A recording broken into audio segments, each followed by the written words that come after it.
I think that Yamaha guitars are underrated, and I think there might be a few reasons why. I'm going to shut that window. Now, first of all, it'd probably be important to say I don't actually have a proper relationship with Yamaha. I have done some videos for them in the past. I did one video where I went to Yamaha and filmed with a Yamaha Pacifica. They did loan me the Yamaha Trans Acoustic, which I still have, which I bought off of them because I really like that one. NTX 700 that you saw me play at the start, I bought that one from Anderton's, and then they sent me this Yamaha Revstar RSP ECT. It's missing a letter in it. RSP02T, which is the latest Yamaha Revstar 2. This is the Japanese model, which has the lovely stainless frets and everything. But yeah, I'm not being paid to make this video. I've got something to talk about anyway. So, Yamaha guitars, the very first guitar that I ever played was actually a Yamaha. My dad still has it. It's like the SJ200 style guitar. It's like a super jumbo, laminated rosewood back and sides, spruce top I think, and just a massive jumbo guitar. For many years I feel like the places that most of us maybe tend to see Yamaha guitars are in schools, and for that reason I feel like, you know, if someone says Pacifica to you, you possibly think of a guitar that's not been terribly well maintained, has kind of rusty strings on it and stuff like that. But having played a few Pacificas, I think they're one of the best beginner guitars that there are out there. The thing that I think lets Yamaha down is that they don't build a Japanese S-type guitar. I feel like the S-type is obviously a huge part of the world of guitars, right? And the success of the Ibanez AZ shows that there is certainly an appetite for well-built Japanese S-type guitars, and they can be sort of forward-looking as well. It doesn't always have to be like a throwback to the past or anything like that. That's what the Ibanez AZ shows to me anyway, or the AZ, however you want to say it. The Yamaha Trans Acoustic that I've got, it's the, I think that one's built in China, isn't it? It's not the super posh one. It's like a £800–900 guitar. That one's an amazing guitar, I find, and super inspiring. The first time that I played it with it's got inbuilt reverb, and I just feel like that's an incredible sounding thing when you're actually just practicing, really gratifying. They've done a few of these types of things, like these little innovations that you don't necessarily hear a ton about. I think there's an atmosphere pickup in some of their more recent guitars, which I'd love to get my hands on if you're watching. And that's like a blend of a microphone, a piezo pickup or under saddle pickup, I think, which is not, you know, super. And then this guitar has stainless steel frets. It's got carbon reinforcement through the neck and carbon rods through the body to kind of enhance resonance and chambering and all this sort of thing. So this one's a bit of a forward-looking guitar as well. For me, I just wish there was an S-type guitar that you could get from Yamaha that was kind of up to the same kind of standard of quality as the Japanese Revstars. Even the standard Indonesian-built Revstars are really good quality.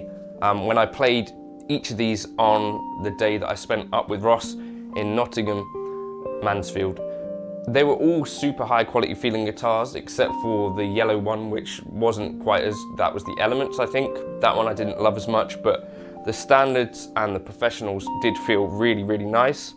And the Revstar from the series before I really liked as well. I just think they're missing a trick by not having an S-type guitar. Yamaha Pacificas that I've played, those are pretty cool guitars. They come equipped with Seymour Duncan pickups now, I think, and Wilkinson hardware, which is good stuff.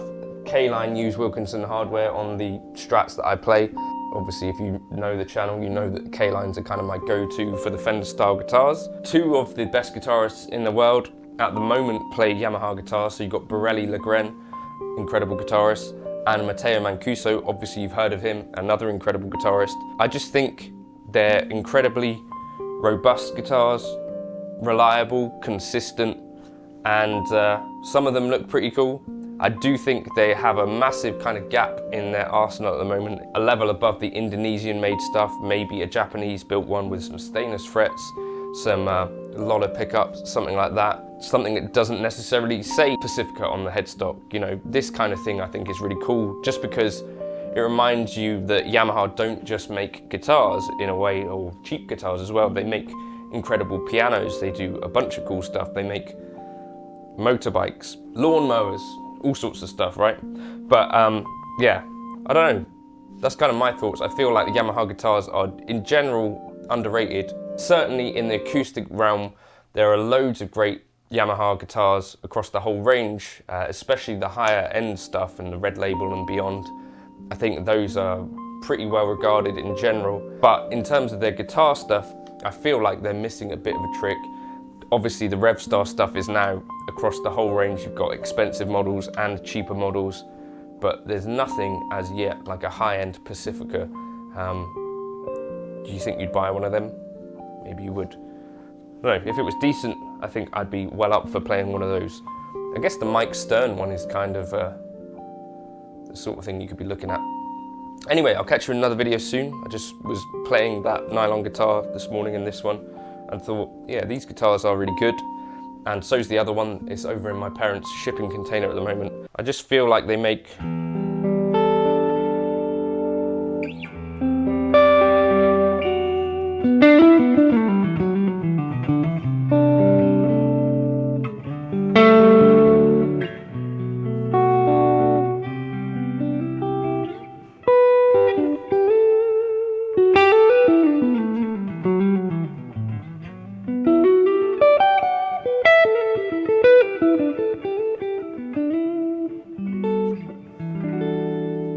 I've honestly never felt a guitar with frets as smooth as this. These are stainless steel frets and they're just...